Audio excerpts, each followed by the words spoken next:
Hey everyone, this is Paul McManus, and I'm here today with my special guest, Lisa Wozniak. And Lisa is the owner of Woz Marketing, and her company specializes in helping private practice owners enroll more clients using online marketing. It's such a pleasure to have you here, Lisa. Welcome.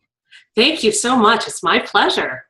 You know, myself, I love the world of online marketing, as I know that you do. And I know that it can be overwhelming for a lot of people, especially business owners and private practice owners. So if you would, just give me a little bit of background about what brought you into the world of online marketing. Well, I've been in online marketing most of my adult life and have always really had a passion for it because of the creative outlet that it allows for folks. And the fact that it's different for every business, for every practice. You know, it's not a cookie cutter, one size fits all approach that you just kind of use an assembly line kind of approach to. Right. It allows you to be very personal and very creative, and I really enjoy that.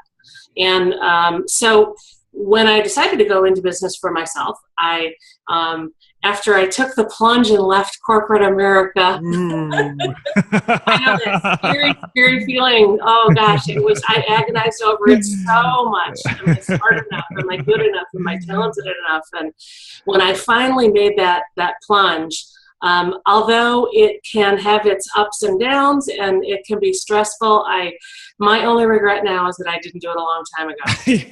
There you go. Because I just love it so much. But anyway, when I first started off, I focused on mental health professionals or just regular health professionals and small business owners. And like so many other people who are afraid to carve out that niche, that specialty for themselves, I was finding that I wasn't really getting any kind of traction in my business at all because I was trying to be all things to all people, right? Yep. And when you're all things to all people, you're nothing to nobody. Exactly.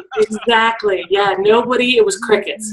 Nobody was calling, wasn't hearing a thing. And it wasn't until I was introduced to more clients, more fun, that I really began to take a more serious approach to focusing on private practice owners. And my heart just really has gone out to these guys because in all of their brilliance, in all of their education, in all of their commitment to helping other people, nobody ever really showed them how to do any kind of marketing. You know, and it just breaks my heart that all these incredibly brilliant people who are so dedicated and give so much of themselves to helping other people in their pain points, whether that be, you know, physical or mental, that they just didn't have the opportunity to market their business in the way that would keep their waiting room full.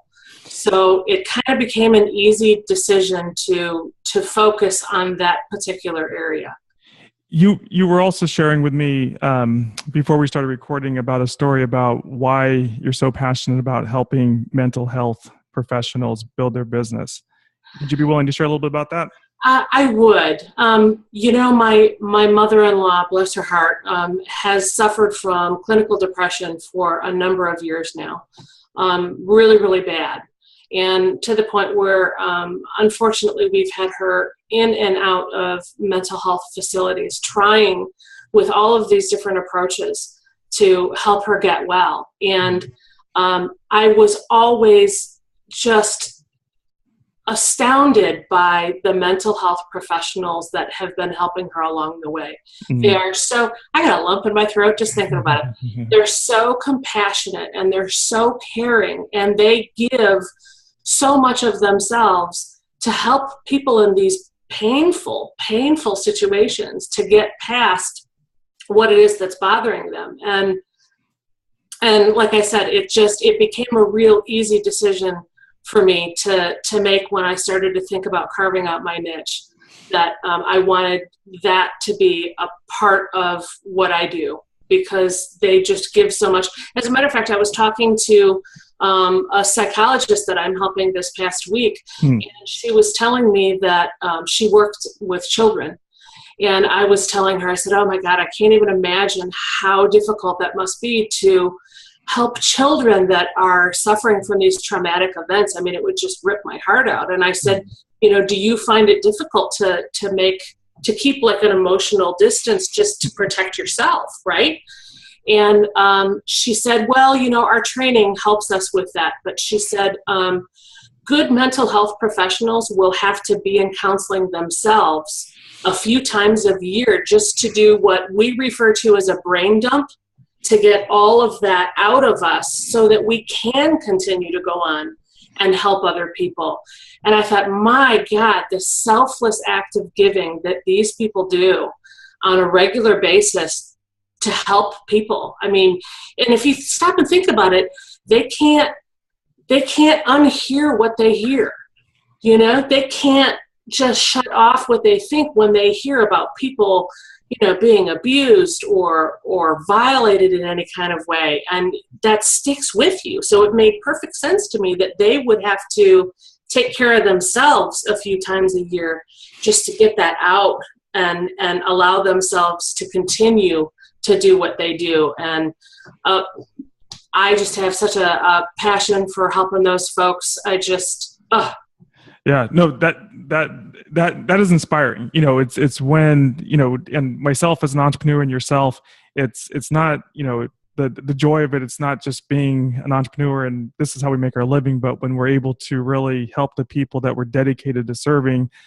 So in your case, mental health professionals, I mean, then it just becomes, I don't know, a labor of love. So, you know, you just put your heart into helping them build their business so that they can make a bigger difference in the world. What are some of maybe a couple of the biggest challenges that you find private practice owners face in terms of online marketing, and how do you help them overcome them?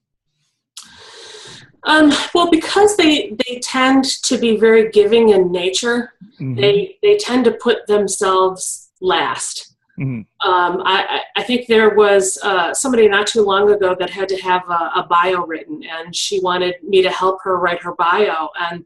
And I just, at the time I thought, well, how could you not write a bio? I mean, my God, doesn't everybody want the opportunity to toot their own horn every once in a while? And I mean, this poor woman, it was just painful for her. So I think that when it comes to marketing their private practices, that they have a difficult time marketing themselves because they view that as being boisterous, mm-hmm. which is not in line with what they do. You know, they have a heart of compassion and empathy for other people, and they don't like the opportunity to toot their own horn. So that becomes evident throughout any attempts of marketing that they have for their business. So the whole process then becomes really difficult for them to do because they don't want to be that kind of boisterous person. Mm-hmm. So I would look at some of these websites with folks, and it would either look like a college dissertation on their homepage or an entry from a medical journal to almost nothing at all. You know, so it's really been a way that the way that I've approached that with them to help them with their marketing is to help them see a picture of what somebody in pain needs to see. So, for example, if I need a therapist and I want to go to their website, I want to know that Betty Boop, psychologist, focuses on anxiety and depression, and that she can paint a picture of the symptoms that I'm feeling, like my heart is racing and I can't sleep, or I'm not eating, or whatever the symptoms may be. And if I'm going to her webpage or any of her social media profiles, or I'm reading any of her blogs, or helping with any of the email marketing, I want to know that Betty Boop, PhD, understands my pain and what I'm going through and how she's going to be able to help me. So I found that when I'm working with some of these private practice owners, whether that be, mental health professionals or dentists or chiropractors or executive coaches. They're all in a giving kind of industry where they're giving of themselves to somebody else to help them over a hurdle. That the same principle applies. They need to, the marketing materials that they put out there needs to show that they understand these people's pain points and what that looks like, and that they're the ones that will be able to help them overcome that. You know, I often say that if you were to boil down marketing into a single word, it's simply relevance. It's, you know, from the customer's point of view, or the client's, the patient's point of view, it's how are you relevant to me? And to be successful in marketing is to allow the potential patient to become aware of you, but then to also distinguish yourself between all the other options are by showing that you're relevant.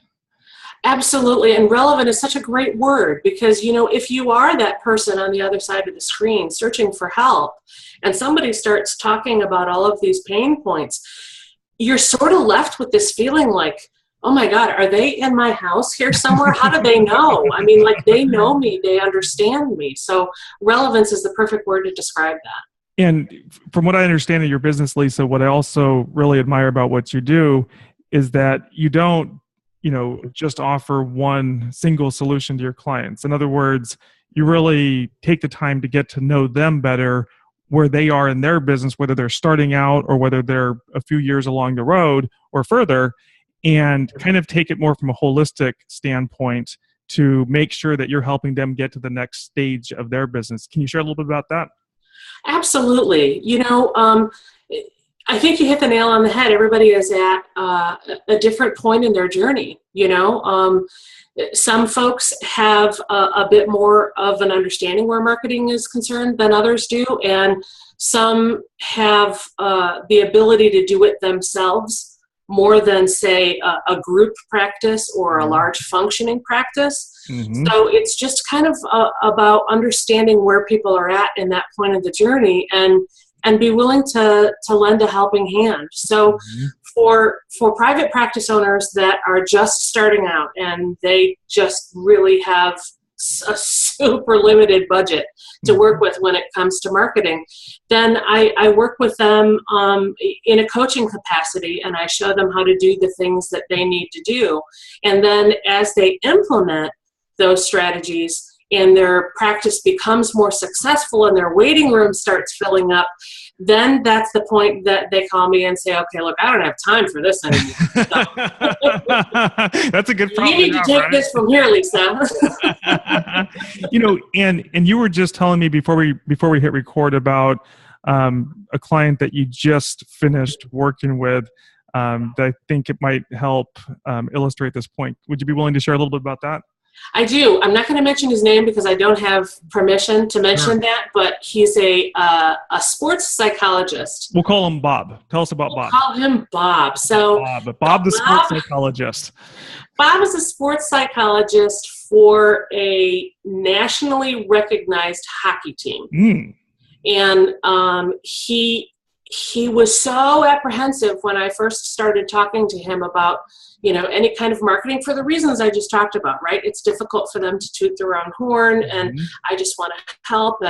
And he said, you know, I've got a clinical practice, but my true passion is sports psychology. He said, you know, I was a hockey player growing up and blah, blah, blah. And he said, I really want to take this national. That's my goal. So, again, he had a limited budget to work with. And so we started off with a package of coaching calls where I would walk him through. We created a marketing plan, and we got him an intern from a local college who was going to be majoring in marketing. And so he could help him do all of the detailed work that Bob didn't have the time to do. And we just kind of took it slowly but surely, and we focused on social media a little bit, and then we made some improvements to his website, and we started with some blogging, and kind of changed the way he was thinking about marketing, and then dabbled in a little bit of video. And I spoke with Bob yesterday, and I was asking him. We had our final coaching call, and I was asking him how things are different now compared to when he first started thinking about any kind of marketing.